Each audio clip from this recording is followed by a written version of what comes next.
마태복음 19장 1절에서 9절 말씀. 예수께서 이 말씀을 마치시고 갈릴리를 떠나서 요단강 건너편 유대 지방으로 가셨다. 많은 무리가 예수를 따라왔다. 예수께서는 거기서 그들을 고쳐주셨다. 바리새파 사람들이 예수께 다가와서 그를 시험하려고 물었다. 무엇이든지 이유만 있으면 남편이 아내를 버려도 됩니까? 예수께서 대답하셨다. 사람을 창조하신 분이 처음부터 그들을 남자와 여자로 지으셨다는 것과 그리고 그가 말씀하시기를 그러므로 남자는 아버지와 어머니를 떠나서 자기 아내와 합하여 둘이 한 몸이 될 것이다 하신 것을 너희는 아직 읽어보지 못하였느냐? 그러므로 그들은 이제 둘이 아니라 한 몸이다. 하나님이 짝지어 주신 것을 사람이 갈라놓아서는 안 된다.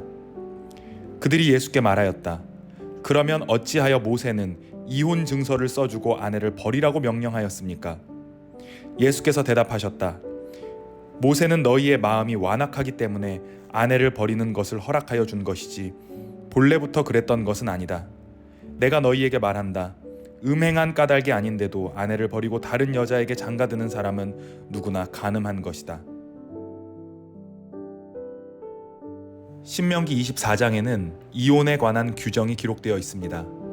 어떤 이가 아내를 맞아 부부가 되었는데 그 아내에게 수치스러운 일이 발견되면 남편은 아내에게 이혼 증서를 써주고 이혼을 할 수 있었습니다. 이렇게 공식적으로 이혼 증서를 받고 이혼한 여성은 다른 남성과 재혼을 할 수 있었습니다.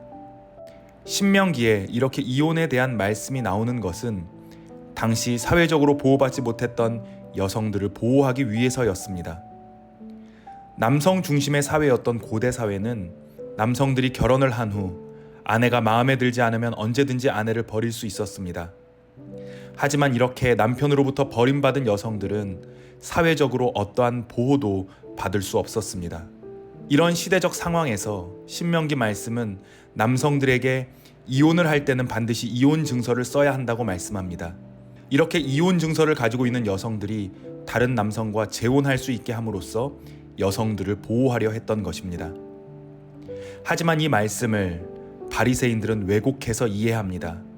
신명기에 모세가 이혼 증서를 써주고 이혼하라고 했으니 이혼 증서만 써주면 언제든 이혼할 수 있다고 해석한 것입니다. 이혼당한 여성들을 보호하려고 만들어진 율법이 종교 지도자들에 의해 되려 이혼을 정당화하는 수단으로 악용되었습니다. 오늘 말씀에서 예수님은 바리새인들의 이 왜곡된 율법 해석을 바로잡으십니다. 모세가 이혼 증서에 대해서 이야기한 것은 너희의 완악함 때문이었다라고 말씀하십니다. 인간이 완악하여 불의한 짓을 저지를 수 있기 때문에 그 완악함으로부터 질서를 유지하고 누군가를 보호하기 위해서 이 법이 만들어졌다는 말씀입니다. 그러므로 이혼 증서를 써주라는 법은 이혼을 합리화하거나 정당화하는 법이 아니며 하나님이 짝지어 주신 것을 사람이 나누지 못한다고 예수님은 말씀하십니다. 이 말씀을 통해 혹시 우리도 과거 바리새인들처럼 성경을 왜곡해서 해석할 때가 있지는 않은지 반성하게 됩니다. 하나님께서 우리에게 성경 말씀을 주신 이유는 우리를 사랑하시고 우리를 구원해 주시기 위해서였습니다. 스스로를 정당화하고 다른 이들을 정죄하라고 성경을 주신 것이 아닙니다. 그러므로 우리는 성경을 읽을 때 이 세상을 사랑하시고 구원하시려는 하나님의 마음을 읽을 수 있어야 합니다. 하지만 문자 자체에 매이다 보면 하나님의 말씀인 성경이 다른 이들을 정죄하고 자신을 정당화하는 수단으로 전락해버리게 됩니다.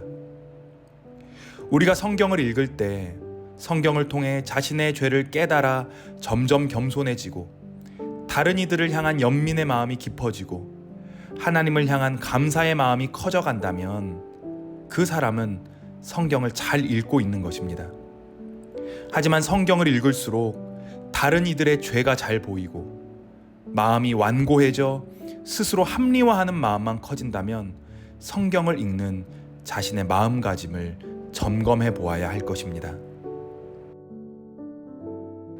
주님, 우리가 하나님의 말씀인 성경을 나 자신을 정당화하거나 이웃을 정죄하는 도구로 사용하지 않게 하시고 성경을 통해 하나님의 마음을 더 깊이 깨달아가게 하소서.